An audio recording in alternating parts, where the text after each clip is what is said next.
আমার মতো কে আছো যে খাবারের ভিডিও দেখলেই খেতে ইচ্ছে করে? তো সেদিন আমি শুয়ে শুয়ে ইউটিউবে ভিডিও দেখতেছিলাম, তখনই আসলো এই আপুর কাচ্চি খাওয়ার ভিডিও, যেটা এত লোভনীয়ভাবে খাচ্ছিল আপু।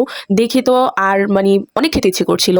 আর না পারতে আমি সুলতান স্টাইনের অ্যাপস থেকে এই বিরিয়ানিটাই অর্ডার করে নিলাম, কারণ এত সময় নেই। রাত প্রায় 8টা বেজে গিয়েছে, যে এখন রেডি হব, রেডি হয়ে কান্দির পাড় যাবো, যে খাবো, এরকম হাতে সময় নেই। তাছাড়া অনেকটাই রাত হয়ে গিয়েছে, তাই অর্ডার করে নিলাম সুলতান স্টাইনের অ্যাপস থেকে। অর্ডার করার প্রায় 40 মিনিট পর খাবার ডেলিভারি আসে। আমি 2টি প্যাকেট অর্ডার করেছিলাম, আমরা 2জন, আম্মু আর আমি। তাই বিরিয়ানি 1 প্যাকেট দিয়েছিলাম, আরেক প্যাকেট ছিল পোলাও বিফ চাপ। তো আমি আমার বিরিয়ানি নিয়ে চলে আসলাম। দেখতে যে কি লোভনীয় লাগছিল। আমি আমার প্লেট নিয়ে বসে পড়লাম সার্ভ করার জন্য। আমার তো আর সহ্য হচ্ছিল না, যদিও আমি খাবো বিরিয়ানি।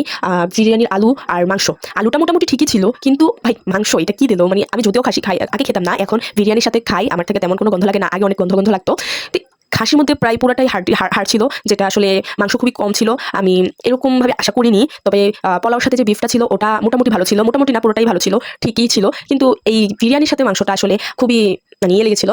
যাই হোক, আমি অনেক মজা। তখন আবার সালাদ ছিল না, বাসায় সালাদ ছিল না, যেমন শসা লেবু কোনোটাই কিছুই ছিল না, আর তারাও কিছুই দেয় নাই, শসা লেবু কিছুই দেয় না।